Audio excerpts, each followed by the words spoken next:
how many people know that Africa is 5 times the size of the United States, of continental United States? 5 times larger, okay? So it's not just, oh, it's the United States and there's Africa.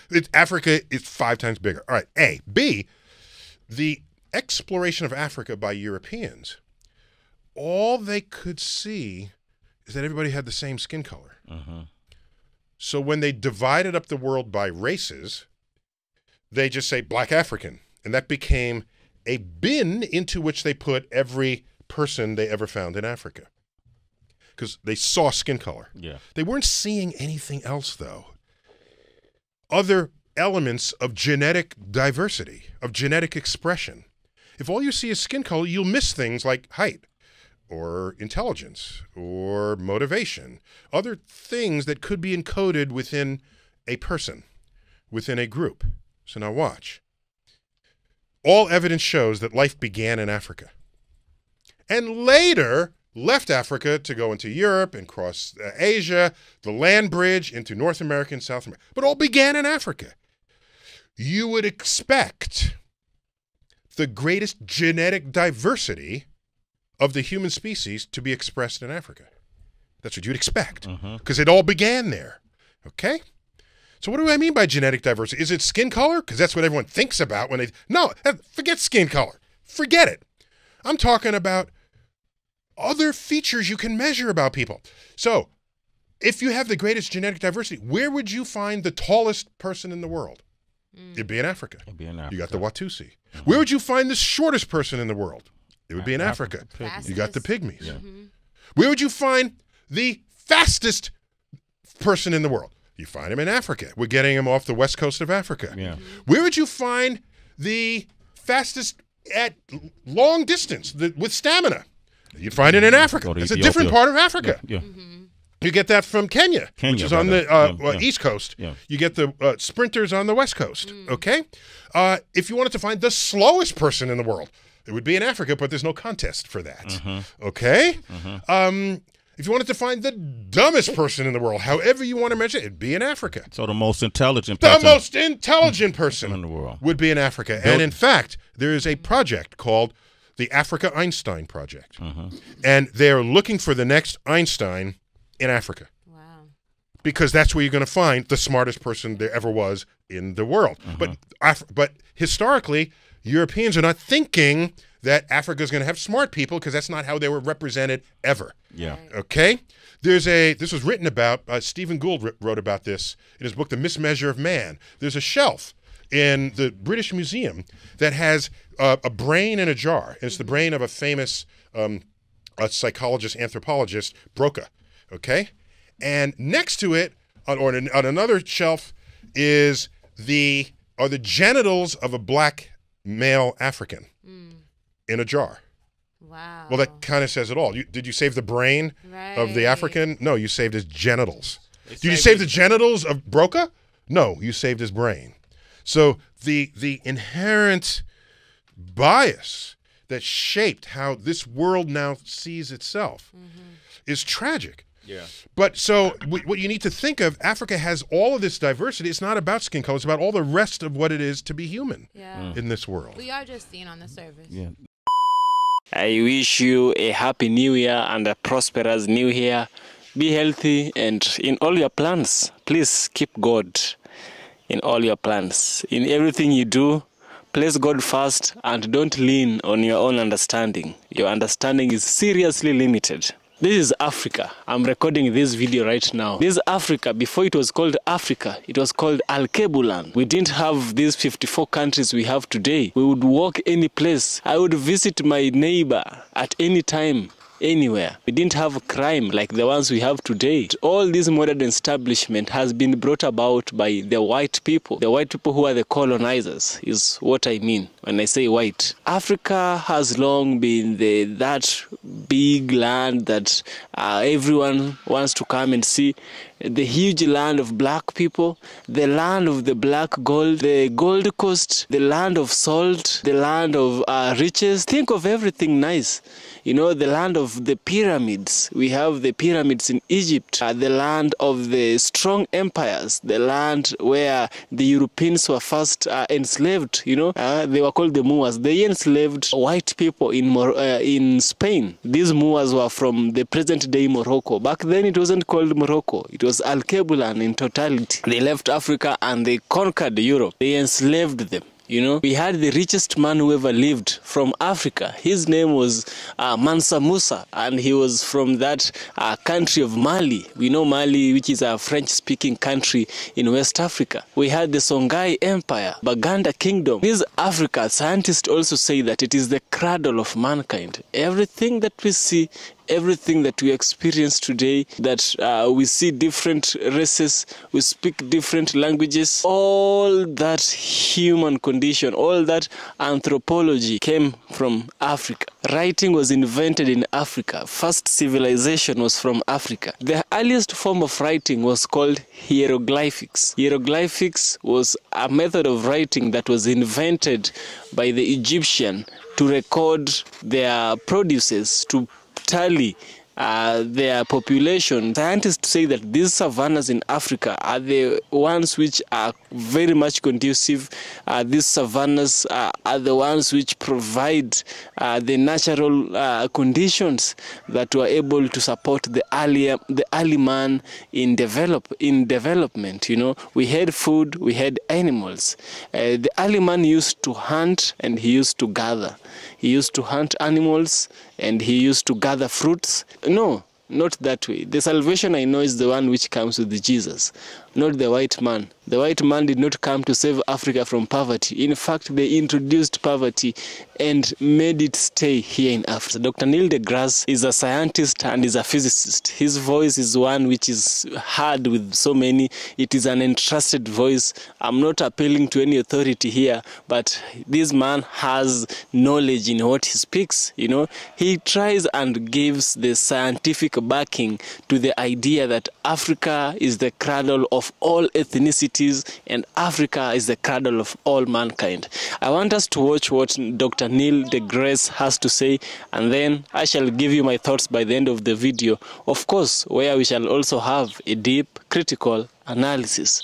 Let's dive in. Is the solar system stable, and what happens to a star that cannot support itself against its own gravity? Okay. That was a clip from the last episode of season 4 of Star Talk, and it has Stephen Hawking, who's you say the greatest physicist of all time.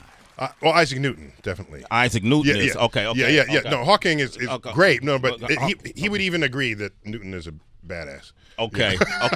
Yeah. Which is interesting to me to hear from him, right? Yeah. Okay. Did you know the answers to those questions he would have asked? No, it's not that I have my own answers. I want to hear his answers. Okay. Right. And we have the privilege of I get good guests on Star Talk because these are people they're famous for various reasons. In that case, I was interviewing a scientist, but most of them are not scientists. This coming season, I interviewed Anthony Bourdain. That comes out on Monday. Yeah. Wow. And that's kind of bittersweet because when someone leaves us, you want them to have left behind something that's more of them, so that you can keep drinking it in. And in this interview, it might have been one of the last that he had given. You just see a little more the geek side in him. You know, we talk about the science of taste and food and preparation and the culture. There's anthropology as culture and how food reflects your culture. And so we just talk about all of this. And so it's a fun, it's entertaining and sad interview. Yeah. Do you I had a chance both with Tupac and Big. I did an interview with those two incredible icons. They passed away. So you go back. Yeah. I go back, though. I go back to Africa. Okay. I didn't know you 70 years old. Yeah, I don't man, know. I don't know. Who's a lot older than that. They say black don't crack, but it's been a few lifetimes for me. You best believe it. My energy just keeps passing through different masses, and it's like there you go. I'm quantum phasing all the time. Check them out. Okay, don't start me up. Okay, but now in retrospect, it's like, oh, had I known, I would have asked this. Have you had that moment? No. So I try to. Well, that's an important fact. Yeah. You don't want people to not have. For me, who was it? Frank Sinatra said, "Live every day as though it's your last, because one day you'll be correct." Yeah, that's right. Okay. Yeah. Okay. So my one time with Anthony Bourdain, I'm asking him everything I can possibly think of asking him. Okay. There's nothing I'm holding back. Same with Steve Hawking. Save with Steve. Oh yeah, Steve Hawking died too. Right. Yeah. Of course. Yeah. So no, I'm asking things that I want to know that I think other people will want to know, and yeah, you don't want to leave anything on the table. You want to put it across. And yeah, otherwise you lead your whole life that way. And how many people said, "I wish I said this to my father before he died." No, dude, you could have. Yeah, you could have. Just you should have been a little closer. You know, don't give me this. They're dead. I can't do anything anymore. Yeah, do it all while you're alive. Yeah, because that's when it counts. It's when it counts, right? Yeah.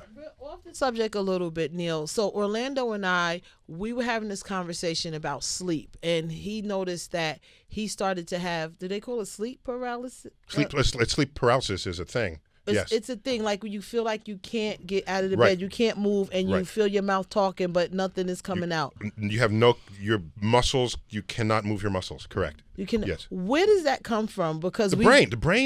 So here's what's interesting. Sleep paralysis. I'll tell you what I know about it. Okay. I'm not going to claim expertise, but I know something about it. Okay. And the only reason why I know something about it is many people who assert that aliens visited them while they were asleep and pinned them down and did experiments on them, okay? These are people who are prone to sleep paralysis. Because sleep paralysis, you can't move, and you kind of wake up, but not quite. Right. And this could still be a dream state going on. So you think you're awake, so you think this is really happening to you. Right. And your brain is a powerful force of awareness of whether it's true or not. It doesn't matter in an objective sense if it's true in your head. So I know about it because of people's claims of things that have happened in the night. And so sleep paralysis, you can't move no matter even how hard you try. And this can be folded into a dream where you're trying to run away from something and you can't, and you're stuck, yeah. This is why we invented science, to establish the difference between what's going on in your head and what is objectively true that we can all agree with outside of your head. And the methods and tools of science enable us to establish this. Okay. So sleep paralysis entirely in the head. Really? You actually cannot move because your brain has separated what it's thinking about from any motor coordination that it normally is in charge of. Wow. Yeah. I noticed because over the years you come to the show and always allude to questions about, what? Aliens, extraterrestrials. And you kind of, I feel like you balked that. These people claim to be abducted by aliens. You saw that, right? You saw that, that's sleep paralysis. I remember once I said, hey, do you think there could be any form of alien life form? Sway, show me. Let me show. Where are they? Are they walking around? Are they tapping you on the shoulder? Thank you for that. Sway, that was a perceptive analysis of my conduct. I'm guilty as charged. That is not my intent to carry on that way. As an educator, I am sensitive to what people think, what they believe, and I want to hear their story. And if to the extent that they want me to shed some light on their story, I will. And if I ever seem impatient, that I'm at fault for that, and that's not my intent. Oh, no, not at all. I take it because I remember asking about the pyramids and I know, and I got thug lifed on that one. Do you know this? Yeah. I got thug life. One of my answers, bam. It's in the Thug Life compilation. Was on this show. Yeah. Okay. This is true. Life. You got Thug Life. So recently, because all I said was that people want to say the aliens built the pyramids, and I'm saying no, Africans built the pyramids, and you're European come to Africa, and it's some technology, some architecture that's beyond your capacity, and you're going to say aliens did it because you will not credit Africa for having that kind of ability. I see you. What's wrong with you? Okay, I see that. Okay. So when you don't, so you must. Ancient Aliens is a series that I want to say comes on National Geographic. No, it's not on National Geographic. What is it on? It's so not on National Geographic. Okay. It's like the History Channel. Discovery Channel. I think it's on the History Channel. You did that. That shit ain't on National Geographic. Because I sit up and watch them make theories about what could have happened, what potentially could have happened. Okay, let me try to be polite. Here we go. So, ancient aliens. Okay. All right. So here's what happens. So the guy goes to some ancient scroll or some cave painting or some thing, some artifact, and he cannot explain what he sees. He does not understand what it means. And the fact that he doesn't know what it is and cannot explain it gives him full reign to say, aliens must have done it. As his first option. Yeah. Aliens did it, rather than I haven't figured this out. I don't know how this works. So we are so we are so resistant to admitting our ignorance. Yeah. And in science, you got to know how to say you don't know something. And just leave it at that until you get more information. But wouldn't it be fun to just believe in aliens? It's nobody doesn't want to believe that. I love some aliens. Bring the aliens. But do you realize something? More than 1 billion photos are uplifted to the internet every week. 1 billion. Where are the alien abductions? Where are the everybody's got a video camera. Where's the alien walking towards you that you streamed to the internet before they stole your camera from you? Okay? Yeah. Where are these images? There were a lot of claims that this was happening before everybody had a video camera. Okay? They were in all the news. Movies about the abductions. Everybody has a recording device, and you do not see. You know what else you don't see? Photos of flying saucers. Why? Because cars don't have hubcaps anymore. So nobody's throwing them. No, nobody's throwing them for the photo. Maybe the aliens just got smarter and adapted. But you just so the alien said, we will make you not so like on Men in Black, they make you forget the whole encounter. Okay, and the paper set to be published in the November 12th issue of the Astrophysical Journal Letters. Harvard researchers describe an object saying it may be a fully operational probe sent intentionally to Earth vicinity by an alien civilization. The probe is somewhat, they call it what, umamama? Yeah, which means scout and first scout. Yeah, so scout. Yeah, so it's nicely named. By the way, it's a Hawaiian word. It's a thank you. It's a. In case you didn't know, Oumuamua. And it's a Hawaiian word for scout, and the repeated muamua is emphasis on what it's saying. And so we gave it a Hawaiian name because that object was discovered using telescopes in Hawaii. Okay. So out of respect, and it's an homage to the cultures. So for example, planets are named for Roman gods. Yeah. The moons of planets are named for Greek gods. 2/3 of all stars in the night sky that have names have Arabic names.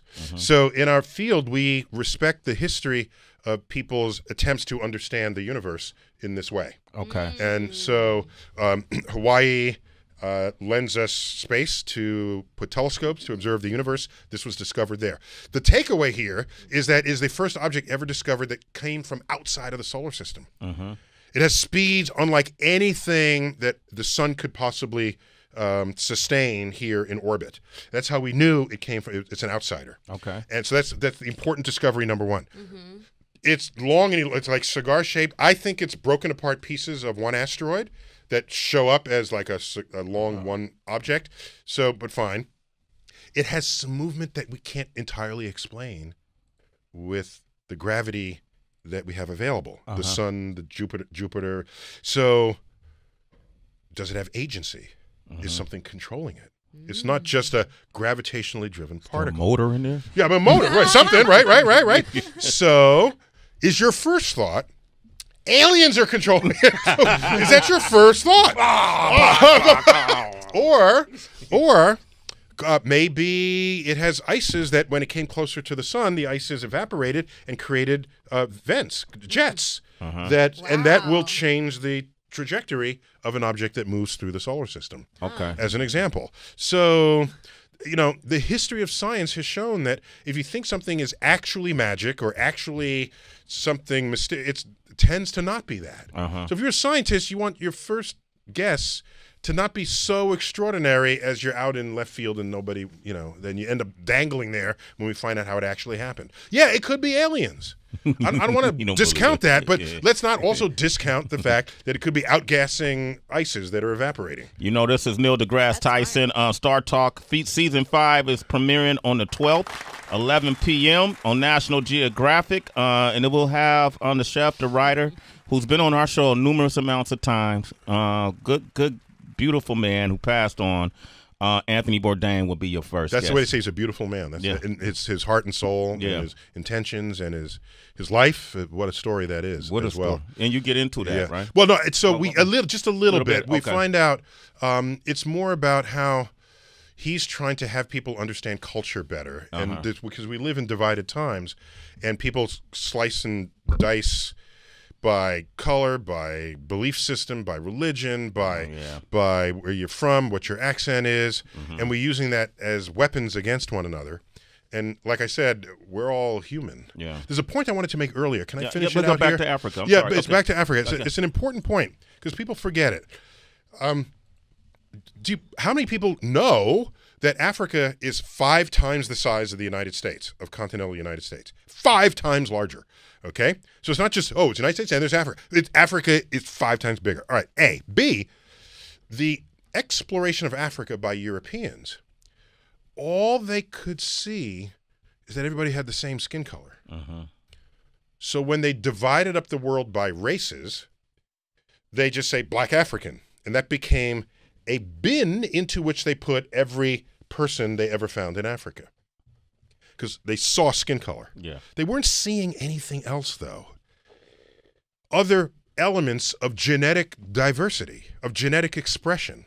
If all you see is skin color, you'll miss things like height or intelligence or motivation, other things that could be encoded within a person, within a group. So now watch. All evidence shows that life began in Africa and later left Africa to go into Europe and cross Asia, the land bridge into North America and South America, but all began in Africa. You would expect the greatest genetic diversity of the human species to be expressed in Africa. That's what you'd expect because it all began there. Okay? So what do I mean by genetic diversity? Is it skin color? Because that's what everyone thinks about when they... No, forget skin color. Forget it. I'm talking about other features you can measure about people. So if you have the greatest genetic diversity, where would you find the tallest person in the world? It'd be in Africa. It'd be in Africa. You got the Watusi. Where would you find the shortest person in the world? It would be in Africa. You got the pygmies. Yeah. Where would you find the fastest person in the world? You find him in Africa. We're getting him off the west coast of Africa. Yeah. Where would you find the fastest at long distance with stamina? You'd find it in Africa. It's a different part of Africa. Yeah. You get that from Kenya, which is on the east coast. Yeah. You get the sprinters on the west coast. Okay? If you wanted to find the slowest person in the world, it would be in Africa, but there's no contest for that. Okay? If you wanted to find the dumbest person in the world, however you want to measure it, it'd be in Africa. So the most intelligent person. The most intelligent person in the world would be in Africa. And in fact, there is a project called the Africa Einstein Project. And they're looking for the next Einstein in Africa. Wow. Because that's where you're going to find the smartest person there ever was in the world. But historically, Europeans are not thinking that Africa is going to have smart people because that's not how they were represented ever. Yeah. Okay? This was written about, Stephen Gould wrote about this in his book, The Mismeasure of Man. There's a shelf in the British Museum that has a brain in a jar. And it's the brain of a famous psychologist, anthropologist, Broca. Okay? And next to it, on another shelf, is are the genitals of a black male African in a jar. Wow. Well, that kind of says it all. Did you save the brain of the African? No, you saved his genitals. Did you save the genitals of Broca? No, you saved his brain. So the inherent bias that shaped how this world now sees itself is tragic. Yeah. But so what you need to think of, Africa has all of this diversity. It's not about skin color. It's about all the rest of what it is to be human in this world. We are just seen on the surface. Yeah. Because even the Mandingo tribe, it's the biggest penises. Yeah, I didn't know. How you researching? Tracy did her own research. I know she do her own contribution to the anthropological pages. Hottentot too. But I'm glad that you. The Hottentot was the woman, the famous, the biggest booty. Yeah, the biggest, biggest ass. I'm glad you're saying this because this is the kind of information I think should be taught in grade school. Yeah, but it had the other side of that is the other side of that is I'm here in the United States and we're all of some kind of mixture of genetic mixture, and we want to say, well, my skin is dark, so therefore I'm African. But that doesn't do justice to how diverse Africa actually is. Yeah. My saying that puts it all together in one group the way the Europeans had said about Africa. So we need a more nuanced way to think about us all. Yeah. And in that nuance, then we celebrate these genetic differences, knowing that we all came from the same place. That's the only message I'm trying to leave here. Neil deGrasse Tyson, ladies and gentlemen. Star Talk Season 5 premiering Monday, November 12th. At 11 p.m. We had a game we was gonna hit you with, but I'm not trying. We can't play No, let's do it. No. I think they're not tugging on me yet. Okay, let's do it, man. All right. Let's do it. You got a game? Yeah, we got a game, man. Yeah, I know you like a game, man. Oh, let's do games. You didn't block the game. You got a game. It was playing games. All right. So here's and if you want to talk with them, 888-742-3345. We'll try to get a couple calls in. Here we go. Space, full of mystery and wonder. And speaking of mystery, we're going to see if Neil deGrasse Tyson can help answer some of the weirdest things found in the universe. Right now, on Sway in the Morning. All right. I'm going to let DB do the honors. All right, Neil. So I dug up some really weird things that were discovered in space, and I wonder if you could clarify or maybe add some truth or falseness to it. And if I don't know, I'll say I have no idea what you're talking about. That's quite all right, like you explained. I'm proud of my ignorance. Right. A supermassive black hole in the CID-42 system. Scientists have discovered 2 galaxies teamed up to slingshot a huge black hole moving at 3 million miles per hour. Slingshot a black hole? Yeah, it's very cool. Yeah, so when you have multiple objects in space, you can have what's called a 3-body encounter where there are 2 objects. Everybody's got gravity, okay? So everybody's tugging. Everybody's trying to tug. Right. But there are trajectories that are not uncommon where you tug this way and it tugs that way, and the third object gets slingshot off the side. That's cool. It gets jettisoned back into space. And then these 2 objects end up bound together, and the third one escapes forever. Yeah, okay. It's an ejection from the system. In fact, our solar system, models show, might have been born with as many as 30 planets. But they had orbits that were just bad orbits for their fate, and some will fall into the sun, and others are jettisoned out to interstellar space. That leads us to think that interstellar space might be full of rogue planets, homeless planets with no place to go. That's sad. Yeah. Okay. This next one I pulled for Heather B. I thought she might like this. Sagittarius B2, a huge cloud a few million times the mass of our sun, is floating near the center of our galaxy. Now, scientists have discovered that it's basically a giant river of raspberry-flavored rum. Sagittarius B2 contains about 10 billion liters of alcohol. The cloud is also packed full of molecules called ethyl formate, which smells of rum and is the same chemical that gives raspberries their flavor. That's just true. So, Heather's an alien. Heather got her fists in the air. Okay, like so Tommy Smith. my planet. So, in the center of the galaxy, there's a high concentration of a lot of things. Stars, there's a big black hole that's there. There's a lot of gas clouds. There's a lot of interesting chemistry that's going on in them.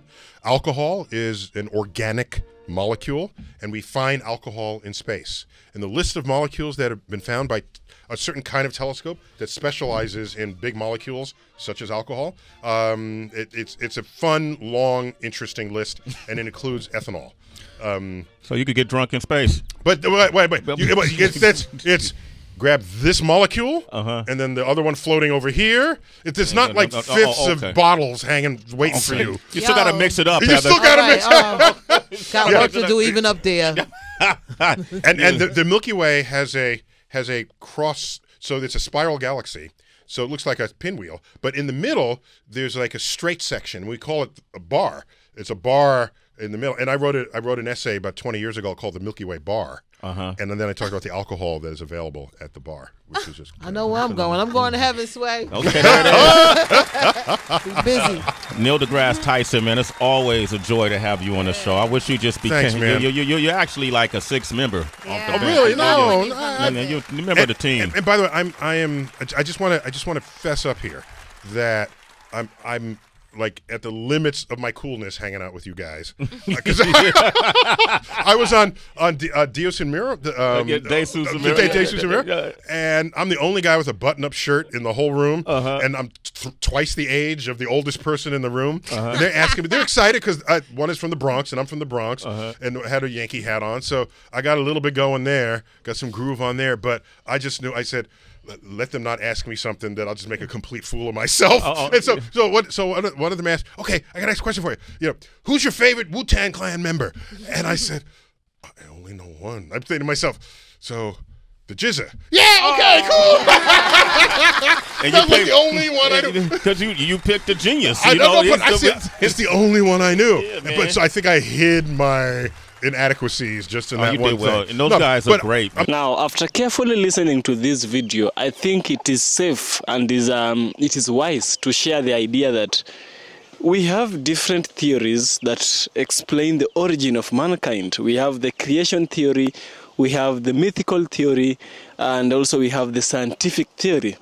The scientific theory is the one which Dr. Neil deGrasse has been using to explain his theories. You understand? His theory that Africa is the origin of all ethnicities. But then we also have the creation theory, which is now biblical. According to me, it is biblical, where God created the entire universe. He created humans and he created animals. You understand? And then we have the mythical theories. The mythical theory is now based on ethnicities themselves. You know, one group believes that there was a God who came from the river and he created man. Another ethnicity believes that there is a God who lived in the mountain. He built a man and 9 daughters. We have different. I possibly believe that you yourself, you possibly have a legend, or rather a story about the existence of man in your own culture. I believe every African nation or any other African tribe has one of their own. But one thing that stands out is this: science does not science does not survive on speculation. Science survives on evidence. You understand? Now, Africa, we have different of these fossils. We have Kobe-Fora, we have Fort Tenan. In Ethiopia, we have some. In Uganda, we have some. But personally, I believe that even though Africa is the origin of all ethnicities, of which I do, because if you come to look at the world itself, there was a time when the whole world was just one plate, you know, one huge landmass, and then some tectonic displacement happened. In geography, it is called continental drift. This continental drift happened, and the continent, or rather the landmass, started splitting itself, and it split itself to provide the 7 continents we have today. From these 7 continents, I believe we had some humans on one side, and I also believe we had some other humans on the other side, and this possibly was an enough reason for there to exist some tribe on one side and some tribe on the other side. You understand?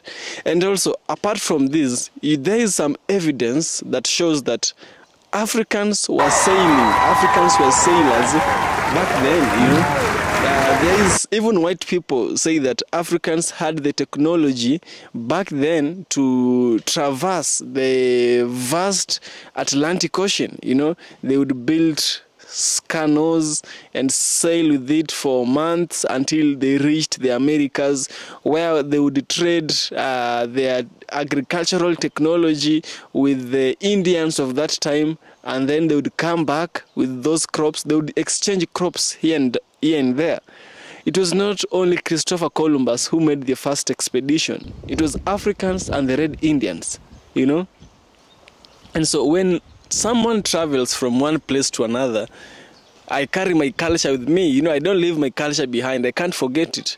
And then I share it with someone. Possibly these guys were having, you know, children with these people they were meeting. Who knows? And from these children, they would maybe stay, because language is inherent. Language is built, you know. We acquire language naturally from the environment that we are brought up in. And so those ethnicities, the language, because ethnicity carries a language as well. Also remember one thing, the language you speak determines how you think, you know. And if you come to think of it, there's a lot of similarities with some folklores, with some proverbs that we speak here in Africa, and that the Russians speak, and that the Chinese speak. There's a lot of similarity. Tell me, how would this be possible if we didn't share something in the beginning as a commoner? There had to be something we were sharing as a commoner for there to be all these similarities. You know, and also another thing is this: before all this that we have today, before Neil deGrasse said all this, the name is kind of hard. Remember, we had the Indian Ocean trade. The Indian Ocean trade opened the East African coast to the rest of the world. We had China, we had India, we had the Persians. We had the Omani Arabs move to the East African coast and trade, you know. From these, some Africans would travel along with them and they would trade.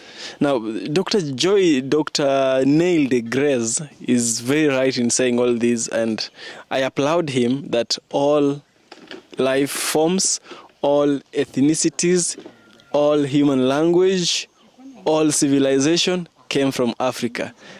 Yeah. I totally agree with him, and if you don't agree, it is okay. What I need you to do is, let's continue this discussion on the comment section. Yeah, down below.